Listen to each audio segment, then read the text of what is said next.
हां आहार मार्गणा. हां 14 मार्गणापैकी आहार मार्गणा आणि शेवटची 14वी मार्गणा. बरोबर. आहार मार्गणा म्हणजे औदारिकता, शरीर आणि पर्याप्ती यांच्या योग्य उद्गताचे ग्रहण म्हणजे आहार मार्गणा. बरोबर. आहारिक वैयक्तिक औदारिक वैयक्तिक आहार यांच्या नवतम वर्गणाचे ग्रहण करणे म्हणजे आहार. बरोबर. आणि या वर्गणाचे ग्रहण न करणे म्हणजे अनाहार. अनाहारक. हां.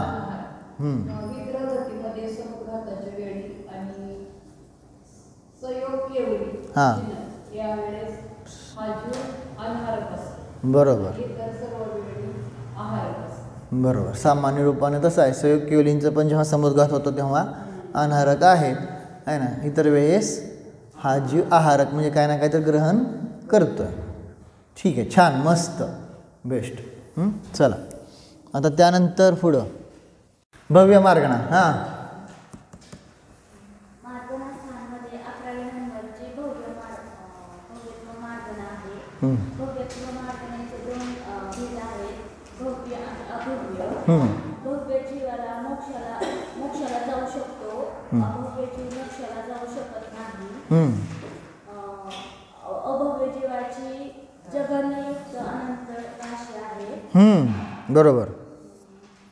आणि अभव्य जीव समुशरणामध्ये 7व्या भूमीपर्यंत जाऊ शकतो. छान.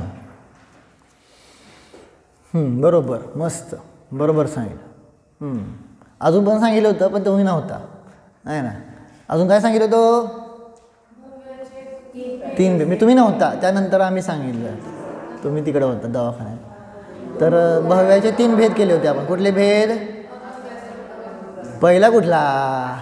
आसन्न भव्य. दुसरा दूरांदूर भव्य. आणि तिसरा अभव्य संभव्य. ते घटवल्यात आपण. ठीक आहे. छान मस्त. पुढं आता संज्ञी मार्गणा. हां मार्गणामध्ये संज्ञी मार्गणा आणि 13वी मार्गणा आहे. हां संज्ञी मार्गणाचे 2 भेद पडतात. संज्ञी मार्गणा संज्ञी आणि असंज्ञी. हां संज्ञी म्हणजे काय तर जे मन सहित असतात ते संज्ञी. त्याचे एक्झाम्पल म्हणजे आपण मनुष्य आणि काही तिर्यंच जीव म्हणजे ज्यांना मन असतं असे काही तिर्यंचे जीव. फॉर एक्झाम्पल आपण बघितलंच आहे सिंहाला सम्यक्त्व प्राप्त झालं होतं. बरोबर. ते मन सहित आहे. बरोबर. सम्यक्त्व प्राप्ती झाली होती. बरोबर. असंज्ञी म्हणजे काय? जे मन रहित आहे त्याला असंज्ञी म्हणतात. आणि ते एकेंद्रियापासून पंचेंद्रियापर्यंत म्हणजे जे मन रहित आहे असे पंचेंद्रिय तिथपर्यंत असंज्ञी जीव असतात. आणि संज्ञी जीवांना सम्यक्त्वाची प्राप्ती होते. छान. असंज्ञी जीवांना होत नाही. बरोबर. मस्त. छान. चला आता पुढं. हां मग तुम्हाला सांगितलं सगळ्यांना 14 मार्गणा. कुठली पण मार्गणा सांगता आली पाहिजे असं तयार करा. काय करत नाही. व्हिडिओ पाठवा म्हणून टाकलं होतं का नाही? काय विचारतो? काल ग्रुपमध्ये टाकलं होतं का नाही? व्हिडिओ पाठ करून व्हिडिओ पाठवा म्हणून आहे ना. आता ठीक आहे तुम्हाला नाही व्हिडिओ पाठवायचा. आता मी प्रश्न विचारतो. आता द्या उत्तरं. म्हणजे इकडं बी करायचं नाही तिकडं बी करायचं नाही. मग कसं करायचं पुढे सांगा. हां असं नको आहे. जाऊ दे. मला वेळ कमी आहे. मला सगळं घटवायचं असतं. त्याचा अध्यात्म पण सांगायचं पण वेळ कमी असतो. त्यामुळं म्हणतो की जरा अभ्यास करा. ठीक आहे. चलो तर मग काय आहे आपला विषय झाला तर कुठंपर्यंत? पहिलं गुणस्थान आहे ना. आता थोडंसं फास्ट जाऊया आहे ना. सोपं ज्यांना कालचं नाही कळलं तरीसुद्धा मी प्रयत्न करतो आता थोडंसं. खरं इथूनच जाऊ करू. थांबा. कसं नाही निघालच.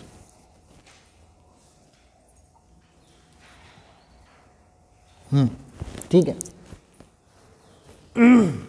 तर आता काय आहे गुणस्थान. ठीक आहे. हे आपण घटवलं तर लक्षात राहील ना. अनंतानुबंधी काय करते? सम्यक्त्व आणि स्वरूपाचरण चारित्र्य प्रकट होऊ देत नाही. अप्रत्याख्यान काय करते? हां प्रत्याख्यान काय करते? आणि संचलन काय करते? पक्क झालं ना. हां पुढे जाऊ. हां आता फक्त एवढंच लक्षात ठेवायचं, कुठल्या गुणस्थानात काय आहे मोहनीय कर्माच्या अपेक्षेने सांगितलं.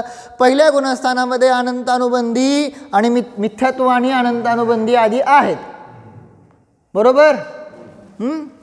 चौथ्या गुणस्थानामध्ये काय नाही आहे, मिथ्यात्व आणि अनंतानुबंधी इकडे लिहित आहे बरं का, नाही जे आहे ते है ना, अनंतानुबंधी नाही. पण काय आहे, अप्रत्याख्यानावरण प्रत्याख्यानावरण आणि असा चार्ट करा, हे आहे हे नाही, असा चार्ट करायचा. समजलं का नाही, म्हणजे हे डोक्यातच राहणार, आता परत मला सांगायला लागू नये है ना. पुढं चौथ्या गुणस्थानामध्ये मिथ्यात्व आणि अनंतानुबंधी 4 नाही आहेत. नाही म्हणजे त्याचा उदय नाही आहे है ना, तो शब्द काय आहे, उदय है ना. परंतु अप्रत्याख्यान प्रत्याख्यान संज्वलन ह्यांचा उदय आहे. अनंतानुबंधी आणि मिथ्यात्व नसल्यामुळं चौथ्या गुणस्थानाचं नाव काय आलं, सम्यक्त्व आहे ना. परंतु अप्रत्याख्यान प्रत्याख्यान संज्वलन ह्यांचं उदय असल्यामुळं शब्द काय आला, अविरत. समजलं का नाही, असंयम होऊ देत नाही ना, थोडा पण संयम होऊ देत नाही आहे, कळलं का नाही आहे ना. धीरज भैया समजलं का, समजलं का नाही एवढं सांगा, नाही समजलं मी परत सोपं करतो. हां खरं खरं सांगा, बरं ठीक आहे ना. पाचव्या गुणस्थानामध्ये आहे ना, पाचव्या गुणस्थानामध्ये काय आता नाही बघा, हे वरचं 2 नाही, अनंतानुबंधी आणि मिथ्यात्व, अनंतानुबंधी आणि काय आहे, अप्रत्याख्यानावरण नाही. परंतु काय आहे, प्रत्याख्यानावरण आणि संज्वलन आहे. चार्ट जमेल ना हे करायला. हां चार्ट तुमचं तुम्ही असं फक्त काय 3 रकाने करायचे, आहे गुणस्थान, नाही नाही गुणस्थान आहे, एवढंच. समजलं का नाही, उदय नाही उदय आहे आणि गुणस्थान, एवढं फक्त चार्ट करायचं आपण. सोपं आहे का नाही. हां मिथ्यात्व अनंत नुसतं हे करू नका बरं सांगतोय, नुसते जे ऐकतात का नाही त्यांची गंमत पुढं आहे, माझी काय नाही आत्ता. आणि मी त्यांचं टेन्शन घेणार पण नाही, खरं सांगतोय, मी त्यांचं टेन्शनच घेणार नाही आहे ना. त्यामुळं असं करू ना, पूर्ण ह्याला डोक्यातच ठेवा, कारण हे लागणारी गोष्ट आहे ना. आणि गाडी खूप स्लो चालली आहे आणि अगदी कासवापेक्षा पण स्लो चालली, कळलं का. त्यामुळे प्लीज ह्या मिथ्यात्व, अनंतानुबंधी, अप्रत्याख्यानावरण हे जे आहे त्यांचा उदय नाही. मग कशाचा आहे, प्रत्याख्यानावरण आणि संज्वलन. पुढंच लिहिलंय ना. पुढं 6व्या गुणस्थानामध्ये हे सगळं मिथ्यात्व, अनंतानुबंधी, अप्रत्याख्यान आणि प्रत्याख्यानावरण ह्यांचा उदय नाही. म्हणूनच तिथे शब्द काय आला, विरत.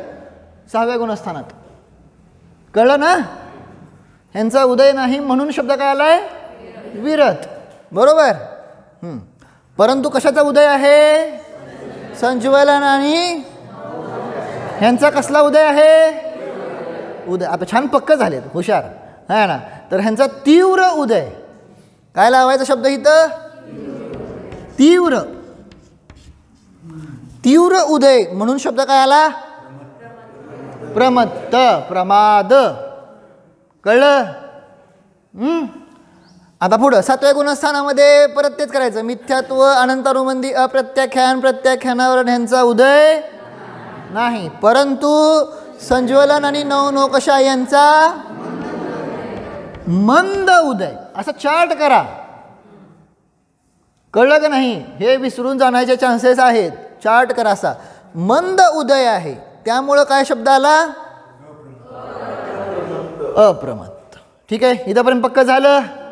पुढं आता जाऊया आहे ना. 7व्या गुणस्थानाचे परत 2 भेद केलते बघा, इथं लिहिलेलं आहे, काय आहे, स्वस्थान आणि सातिशय. स्वस्थानचं आपण सांगितलं होतं, तुम्हाला एवढंच फक्त बोलायचं कॅमेरा पुढं, काय अवघड काय मला कळत नाही आहे ना. एवढं फक्त सांगायचं तुम्हाला. किती वेळ लागते, 1 मिनिट तर लागते का. घाबरते लय घाबरते आहे ना. सुरू करा, खरं सांगतोय काय, कारण मी आता इथं प्रत्येकाला विचारू शकत नाही तुम्हाला कळलं का, तुम्हाला कळलं का, असं होऊ शकणार नाही ना. पण जर तुम्ही मला तिथं व्हिडिओ करून पाठवला तर मला कळणार की तुम्हाला कळलं पण आहे, पाठ बी झालं आहे. कारण न बघता वापरलाय ना शब्द म्हणलाय. कळलं का नाही? असं. 7व्या गुणस्थानाचे 2 भेद बोला. बरोबर. हां, आता स्वस्थान. स्वस्थान म्हणजे काय? स्वतःचं स्थान. म्हणजे 6वं 7वं 6वं 7वं 6वं 7वं एवढं करतात. त्याला काय म्हणायचं? तळ्यात मळ्यात. हां, तळ्यात. आपल्या भाषेत तळ्यात मळ्यात. त्याला काय म्हणायचं? स्वस्थान. है ना. आणि सातिशय आता काय होणार आहे? श्रेणी चढणार आहे. है ना. चढला नाही परंतु चढणार आहे. त्याला काय म्हणायचं? सातिशय. स म्हणजे सहित, अतिशयाने सहित. सातिशय शब्द समजला ना? सातिशय. स प्लस अतिशय. कळलं का नाही? म्हणजे आता ते अतिशय करणार ना. श्रेणी चढणार म्हणजे काय? अतिशयच आहे का नाही? काय अतिशय क्षेत्र? कळलं का? तो अतिशय जीव आहे ना. आता ते काय अतिशय करतं ते आता नाही सांगत, परत बघू. आहे ना. कर्मांचं काय अतिशय करतं हे आपण नंतर बघू, कारण ते अजून अवघड होईल. आहे ना. तर मग काय आहे? मग अतिशय. सातिशय समजलं म्हणजे आता पुढं जाणार, श्रेणी चढणार. श्रेणीचे 2 भेद केले होते, उपशम श्रेणी आणि क्षपक श्रेणी. है ना. श्रेणी म्हणजे आता ते समजतं ना, पायऱ्या, मोक्षाकडे जाण्याच्या पायऱ्या. कळलं का नाही? मग आता उपशम श्रेणीमध्ये काय जाणार? तो सरळ जाणार. कुठं जाणार? नियमाने. 7व्यातून 8वा, 8व्यातून 9व्यातून 10व्यातून असं. पुढचं नाही सांगत, हळूहळू सांगतो. आता एवढंच फक्त. कळलं का? बाकीचं उद्याच्याला सांगणार आहे पुढचं. है ना. त्यानंतर पुढं इथं काय होतंय? जर शपक श्रेणी मांडली, काय करतोय तो? 8व्यातून 9व्या, 9व्यातून 10व्यातून 11वा सोडून दिलं. कळलं? मग पुढं 12व्यातून 13, 14 आणि सिद्ध मोक्ष. कळलं का नाही? सोपं आहे का नाही? एवढं सोपं आहे. मला एवढं फक्त म्हणायचं आहे. आणि तुम्हाला ह्यातलं जे समजलं आहे तेवढंच फक्त 1 मिनिटाचं शूटिंग करायचं. जेवढं तुम्हाला पाठ झालं आहे, जेवढं समजलं आहे तेवढंच फक्त, न चुकता न बघता. 2 नियम एवढेच.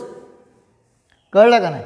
पण प्रगट करा, प्रगट करा. बोला. नाही बोलला तर मग काय करता येणार नाही. कळलं का नाही? कारण हे पुढं ही गोष्टी तुम्हाला वाटेल हे अहो हे काहीच नाही आहे. हे फक्त अजून काय आहे? आपलं काय नर्सरी आहे, नर्सरी. अजून आपल्याला पहिलीच जायचं आहे. कळलं का नाही? ही फक्त नर्सरी आहे. कळलं ना? ही प्रवेशिका आहे, प्रवेशिका. आहे ना. तर मग आपण आता काय करणार आहोत? इथंपर्यंत झालं, लक्षात आलं? आता इथं एवढंसं सांगितलं होतं काय? उपशम श्रेणीमध्ये किती केले? 21. चारित्र मोहण्याचे किती भेद आहेत? चारित्र मोहण्याचे किती आहेत? प्रश्न नीट ऐकायचा. 25. 25 मधले कोण सोडले? अनंतानुबंधी 4. तिथं आपण नियम सांगितला होता. अनंतानुबंधी 4 घेऊन तो श्रेणी आरूढ होऊ शकत. हा नियम लिहिला नसेल तर हा नियम आहे. अनंतानुबंधी घेऊन तो श्रेणी आरूढ होऊ शकत नाही. बेसिक सांगतो तुम्हाला. कळलं? त्यानंतर अजून पण नियम सांगितले होते. आहे ना. ज्या जीवाला त्याच भवामध्ये मोक्षाला जायचं आहे, त्याच बरं का, दुसऱ्या तिसऱ्या असेल तर नाही, त्याच भवामध्ये मोक्षाला जायचं आहे तर कुठलं सम्यक्त्व? क्षायिक सम्यक्त्व पाहिजे. सांगितलं होतं का नाही? 3 सम्यक्त्व आहेत ना आपल्याकडे. सम्यक्त्व मार्गणीत बघितले होते का नाही? हे असं उपयोगी पडतं म्हणून म्हणतो पाठ करायचं. कळलं का नाही? 3 पैकी कुठलं? क्षायिक सम्यक्त्व. क्षायिक सम्यक्त्व काय करतं? क्षायिक सम्यक्त्वानं काय केलेलं आहे? कशाचा उदय नाही आहे तिथं? क्षायिक सम्यक्त्वाने मिथ्यात्व आणि अनंतानुबंधी 4 ह्याचा क्षय केलाय, मुळासकट उपटून काढलाय.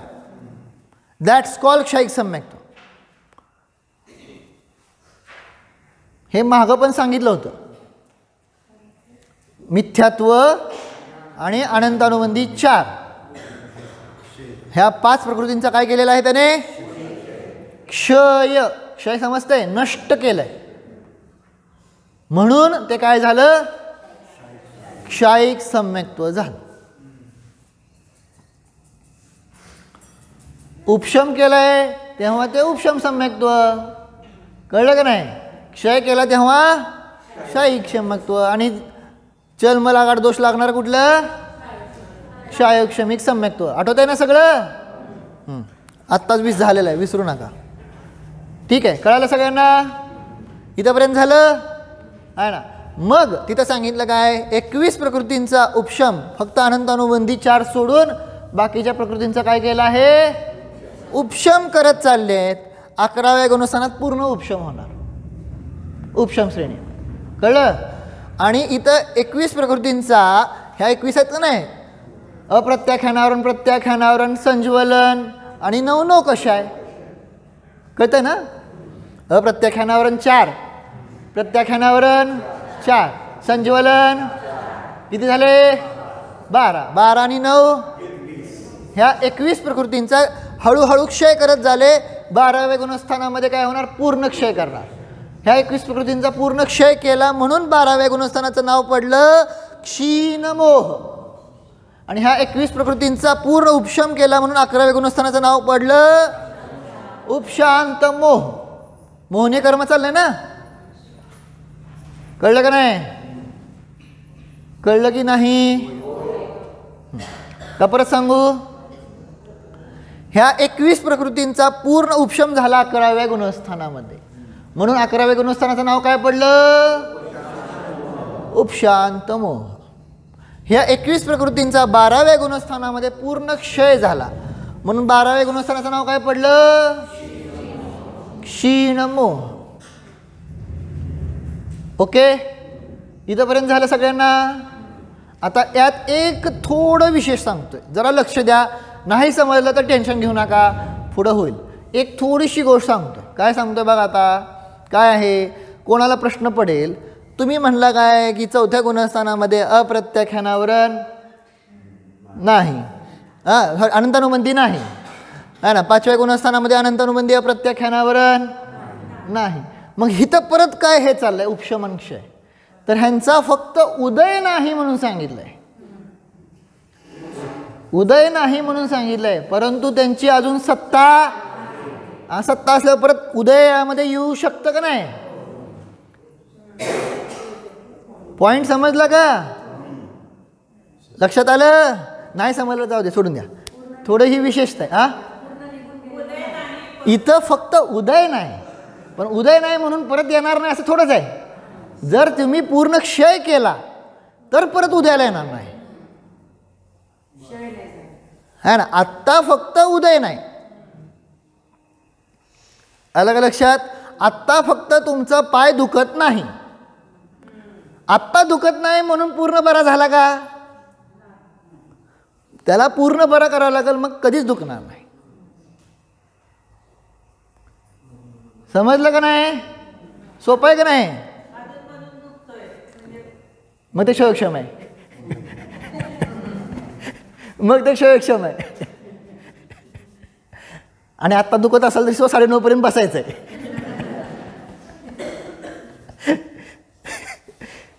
तर ठीक आहे, समजलं? जर हा पॉईंट नाही समजला तर स्किप करा, टेन्शन घेऊ नका. एवढ्या एका पॉईंटनं काही नाही होणार, परत जाऊन पुढे जाऊन समजतं आहे ना? ठीक आहे. आता काय सांगायचं होतं? म्हणून इथं ह्या प्रकृतींचं काय चाललेलं आहे? उपशम म्हणजे पूर्ण दाबायचं, नाहीतर पूर्ण क्षय म्हणजे पूर्ण नष्ट करायचं. ओके, अजून काहीतरी एक पॉईंट राहिला होता. बरं ठीक आहे, परत सांगतो आता आठवण. आता पुढे जाऊया. आता ज्यांना नाही समजलं तरी इथून समजेल, सगळं सोपं आहे, काय अवघड नाही. 8व्या गुणस्थानाचं नाव काय आहे? हो, नाव काय मोठ्यानं बोला. अपूर्वकरण है ना. मी सोपं सांगतो, अवघड परत है ना. काय आहे अपूर्व म्हणजे पूर्वी कधीही झालेलं नाही. करण म्हणजे परिणाम. काय शब्द आहे इथं लिहितो, खाली लिहितो. अपूर्व म्हणजे पूर्वी कधीही झालेलं नाही प्लस करण. करण म्हणजे परिणाम. असं हे करायचं. पूर्वी कधीही झाले नाहीत असे परिणाम म्हणजे अपूर्व परिणाम होतात. आहे का ना. हे आता सामान्य सांगतोय, पुढे जाऊन परत बघू. म्हणजे उद्या परवा वगैरे ती चर्चा घेऊ. आत्ता कळलं का अपूर्वकरण. हां अपूर्वकरण कळलं. जिथं काय होतं सांगितलं अपूर्व परिणाम होतात तिला म्हणलं अपूर्वकरण. पुढं 9वं गुणस्थान कुठलं आहे अनिवृत्ती. शब्दच आहे. अ म्हणजे नाही प्लस निवृत्ती म्हणजे भेद आणि करण म्हणजे परिणाम. मी अजून विश्लेषण करणार आहे ह्या गुणस्थानाचं, पण उद्या परवा बघू है ना. आत्ता एवढं समजून घ्या पहिल्यांदा. अ म्हणजे नाही, निवृत्ती म्हणजे भेद, करण म्हणजे परिणाम. अ म्हणजे नाही, कळलं का नाही. भेद नाही असे परिणाम. म्हणजे काय लावायचं. म्हणजे उदाहरणार्थ ह्या अनिवृत्तीकरणाच्या पहिल्या समयामध्ये कोणी आला, कोणी पण येऊ आहे ना, त्यांच्या परिणामांचं फिक्स आहे की हे असेच परिणाम असणार. चौथ्या समयामध्ये कोणी पण येऊ आहे ना, कोणी पण जीव येऊ, त्यांचे परिणाम असेच असणार, हे फिक्स. त्याला काय म्हणलं भेद नाही तिथं आहे ना. त्याला काय म्हणलेलं आहे अनिवृत्ती. अजून जरी नाही कळलं तर उद्याच्याला उदाहरणाच्या माध्यमातून आपण सांगू है ना. आपण गणित बघा ना उद्या परवा जेव्हा येईल तेव्हा बघू. ठीक आहे, कळलं. परिणामामध्ये भेदांची कॅटेगरीज नाहीत. ह्या समयाला हा परिणाम फिक्स, ह्या समयाला हा परिणाम फिक्स आहे ना. असं 9व्यामध्ये असतं. 8व्यामध्ये कसं असतं, पहिल्या समयात जरी आला तरी तिथं परिणामांची अनेक कॅटेगरीज असतील. दुसऱ्या समयामध्ये पण अनेक कॅटेगरीज असणार. अशा परिणामांचा पुंज असतो पहिल्या समयामध्ये, दुसऱ्या, त्या 8व्या गुणस्थानात. पण 9व्या गुणस्थानामध्ये जो कोणी त्या समयात येईल त्याला हा परिणाम होणार. समजलं. एक विशिष्ट असा भेद नाही तिथं आहे ना. एवढंच. अजून उद्या गणित सांगितलं कळेल. ओके. 9वं गुणस्थान झालं. 10वं गुणस्थान काय आहे सूक्ष्म सांप्राय. शब्द सांगतोय सूक्ष्म म्हणजे सूक्ष्म आहे. सांप्राय, सांप्राय म्हणजे लोभ, सांप्राय म्हणजे कषाय, मग तो लोभ कषाय. सूक्ष्म सांप्राय, सांप्राय म्हणजे कषाय, सूक्ष्म कषाय आहे. कुठला कषाय लोभ कषाय. म्हणजे संज्वलन जो आहे ना, आता कुठला राहिला आपला फक्त संज्वलन. मग तो जो संज्वलन लोभ आहे, क्रोध नाही, मान नाही, माया नाही, फक्त कोण संज्वलन लोभ, तो अत्यंत सूक्ष्म राहिला. आता एकदम बारीक झालाय.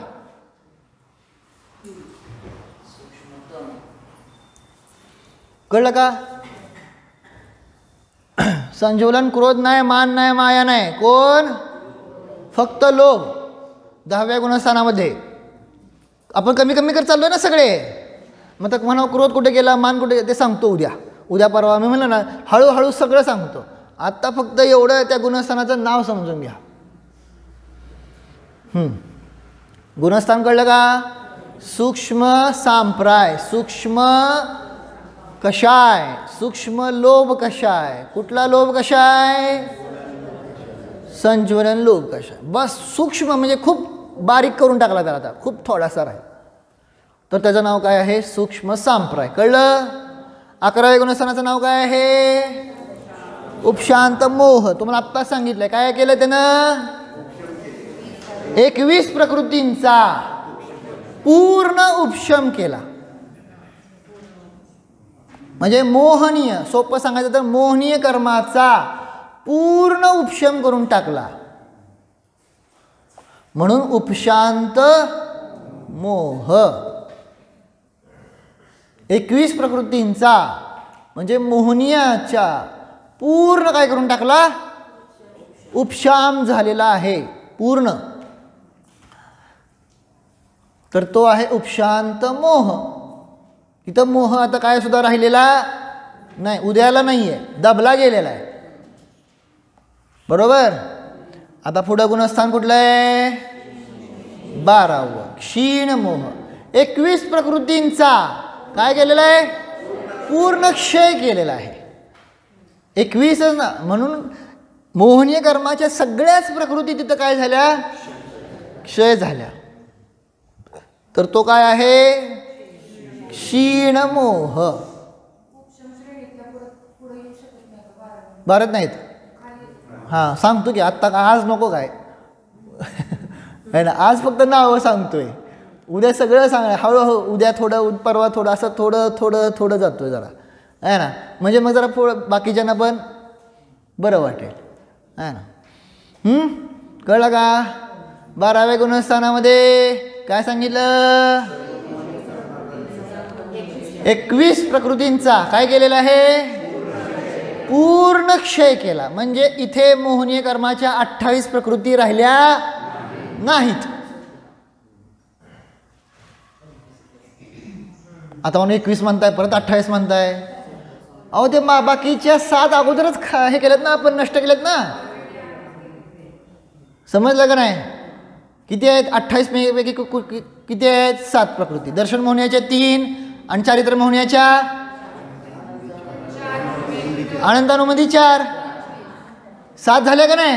ह्या 7 प्रकृती कधी नष्ट केल्या, 8वं गुणस्थान चढण्यापूर्वीच केलं का नाही. शपक श्रेणी आहे का नाही. शपक श्रेणीवर कोण चढतो, क्षायिक सम्यक दृष्टी. क्षायिक सम्यक दृष्टी आत्ताच दिलं का नाही तुम्ही. 7 प्रकृतींचा काय केलेला आहे त्यानं, क्षय केलेला आहे. कळलं का नाही. मग ह्या अगोदरच नष्ट केलेत, श्रेणी शपक श्रेणी चढायच्या अगोदरच. त्यामुळे ह्या 7 तर संपलाच विषय. ह्या 7चा श्रेणीमध्ये काही संबंध नाही. राहिल्या किती, 21. मग ह्या 21 प्रकृतींचा पूर्ण क्षय झाला. म्हणून त्या 12व्या गुणस्थानाचं नाव काय आहे, क्षीण मोह. मला सगळ्या मोठ्यानं 12व्या गुणस्थानाचं नाव काय, ओके समजलं. 21 प्रकृतींचा काय झालाय, पूर्ण क्षय. आता 12व्या गुणस्थानात मोहनीय कर्म राहिलं नाही. कळलं. कळलं का सगळ्यांना. आता गुणस्थान कुठलं, 13वं. 13व्या गुणस्थानाचं नाव काय आहे, सयोग केवली जिन, आहे ना. म्हणजे आता काय आहे ते सयोग. सयोग म्हणजे काय आहेत, योग सहित आहेत, अरिहंत झाले ते. 13वे गुणस्थान म्हणजे काय, अरिहंत. दिसत ना अरिहंत आपण स्थापन केले ना मंदिरामधले भगवान, 13व्या गुणस्थानवरती आपण स्थापन केले, है ना. योग सहित आहेत. योग कुठले कुठले, मनोयोग, काय योग. आता त्यातलं कुठलं आहे ते तेव्हा बघू, आत्ता नको. पर मनाचे 4, वासनाचे 4, कायचे 7, त्यातलं कुठलं आहे काय आहे ते नंतर बघू, आज नको, आहे ना. कळलं. ह्या योगाने मोह राहिला का नाही, पण काय राहिलंय, योग राहिलाय. म्हणून आपण गुणस्थानाचं लक्षण सांगितलं तर मोह आणि योगामुळे जे परिणाम होतात, काय होतात त्यांना काय म्हणलेलं आहे, गुणस्थान. मग हे मोहामुळं सगळी गुणस्थानं बघितली ना 1 ते 12, हा ना. आणि 13, 14 योगामुळं. कळलं. 1 ते 12 गुणस्थान लिहा. मोहाच्या निमित्तात 1 ते 12 आणि 13, 14 योगामुळं. कळलं. संयोग म्हणजे योग सहित. केवली, केवली म्हणजे काय झाले ते, आता केवल ज्ञान प्रकट झालेलं आहे, केवली. आणि पुढं काय आहेत, जिन म्हणजे जिंकलंय. कोणाला जिंकलंय, 4 घाती कर्मांना जिंकलेलं आहे. कळलं का. 4 घाती कर्म आहेत का तिथं 13व्या गुणस्थानात? आपण म्हणतो ना अरिहंत परमेशीचं लक्षण काय केलंय? ज्यांचा 4 घाती कर्माचा काय आहे? नाश केलेला आहे ते अरिहंत आहेत. 5 परमेशी सांगतो का नाही? हां, मग 4 घाती कर्म कुठले? ज्ञानावरण, दर्शनावरण, मोहनीय, अंतराय. ठीक आहे ना? ह्या 4 घाती कर्माचा नाश केलेला ते सयोग केवली जिन. 14व्या गुणस्थानात काय आहे आता? अयोग केवली जिन, म्हणजे आता योग नाही, योगाचा निरोध झालेला आहे, असं ते 14वं गुणस्थान. अयोग केवली जिन. कळलं? अयोग केवली जिन म्हणजे तिथं योग राहिला नाही, योगाला कंट्रोल केलं होतं. आता ते 14 गुणस्थान अयोग केवली. आणि ते झालं की पुढं काय आहे? सिद्ध मोक्ष गुणस्थानाच्या अतीत. समजलं इथपर्यंत? आता एकच फक्त लिहून घ्या मग सांगतो पुढचा पॉईंट. हां, तोपर्यंत बाकीच्यांनी म्हणा गुणस्थानाची नावं वाचा. पहिलं, दुसरं, मोठ्यानं, तिसरं, चौथं, 5वं, 6वं, 7वं, 8वं, 9वं, 10वं, 11वं, 12वं, 13वं, 14वं, 15वं नाही, गुणस्थानाच्या असे लगेच काय जाय असं होतंय. कन्फर्म पाहिजे आता, आहे ना? तर समजलं? हां, आता पुढची पॉईंट एक थोडासा पॉईंट सांगतो, आहे ना? ज्यांना समजलं तर राहू द्या, नाही समजलं तर टेन्शन घेऊ नका, आहे ना? आपण एक शब्द वापरला होता सम्यक दर्शनाच्या वेळेस. 3 प्रकारचे सम्यक आहेत का नाही? कुठले कुठले? औपशमिक सम्यक्त्वाचे काय भेद केलते आपण? 2 भेद केलते. प्रथमोपशम सम्यक्त्व आणि द्वितीयोपशम सम्यक्त्व. प्रथमोपशम सम्यक्त्व म्हणजे काय सांगितलं होतं? आहे का? कसे आहेत बघा. अनादी नाही, साधी नाही, काय नाही. प्रथमोपशम सम्यक्त्व कशाला म्हणलं? अनंतानुबंधी 4 आणि मिथ्यात्वादी ह्यांचा काय केलेला आहे? उपशम करणारा. त्याचं नाव काय आहे? प्रथमोपशम. पहिल्यांदा करतोय तो प्रथमोपशम नाही. सांगितलं होतं का नाही किती वेळा? कसं आहे? असं बघा, हे असं पुढं जाईल का नाही की मागची गडबडणार, म्हणून एक पॉईंट पक्का पाहिजे. काय सांगितलं होतं? अनंतानुबंधी 4 आणि मिथ्यात्व, सम्यक मिथ्यात्व, सम्यक वृत्ती ह्यांचा काय करतोय? मग 5 असेल किंवा 7 असेल, आहे ना? 5 किंवा 7चा उपशम करणारा तो कोण आहे? प्रथमोपशम. आणि ह्या 21 प्रकृतींचा उपशम करणारा द्वितीयोपशम. झालं, संपलं, एवढंच. कळलं? 5 किंवा 7 प्रकृतींचा उपशम करणारा प्रथमोपशम, आणि ह्या 21 प्रकृतींचा उपशम श्रेणी आहे का नाही? 21 प्रकृतींचा उपशम करणारा द्वितीयोपशम. समजलं का? हा विशेष पॉईंट. चला, ध्यान.